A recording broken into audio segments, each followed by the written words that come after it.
Hello, my name is Montana Warren, and I'm going to talk to you today about how to create a value proposition unique to your company and how important it is.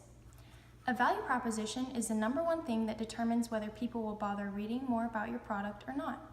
It is a promise of value to be delivered, communicated, and acknowledged. It is the primary reason a prospect should buy from you.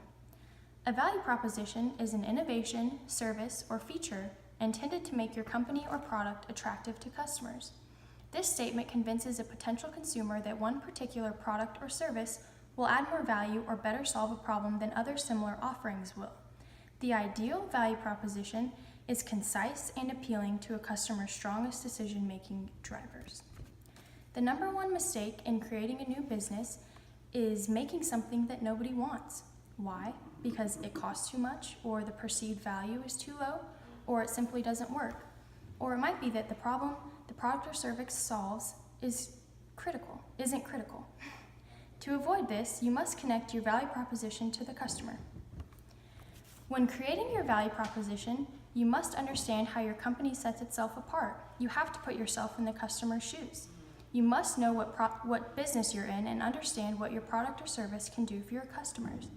The business model canvas is based on two elements of your business model: the consumer segment and the value proposition, which you believe adds value to your customers. This will help you determine the fit between what consumers want and what you offer. It could be problems they're trying to solve or the needs they're trying to satisfy.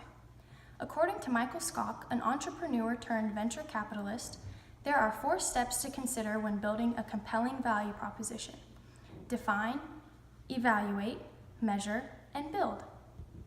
To elaborate, you must first define the problem, set to help vet whatever is a problem worth solving. You must ask yourself, is it unworkable? Is fixing the problem unavoidable? Is the problem urgent? All important questions to ask yourself when defining the problem. Next, you'll need to evaluate whether your breakthrough is unique and compelling.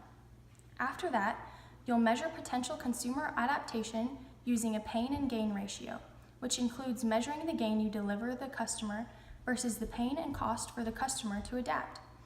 Finally, you'll build your value proposition unique and true to your vision. It is very important to never lose sight of the fact that you are the core to your venture's value proposition.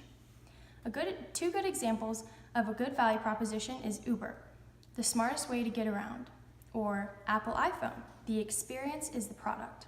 Short, concise, and most of all compelling. It makes you want to learn more about what they have to offer. So in conclusion, a value proposition tells the story of how you create value for your customer, and it's you, the entrepreneur's job, to connect the value proposition to what the customer wants. Thank you.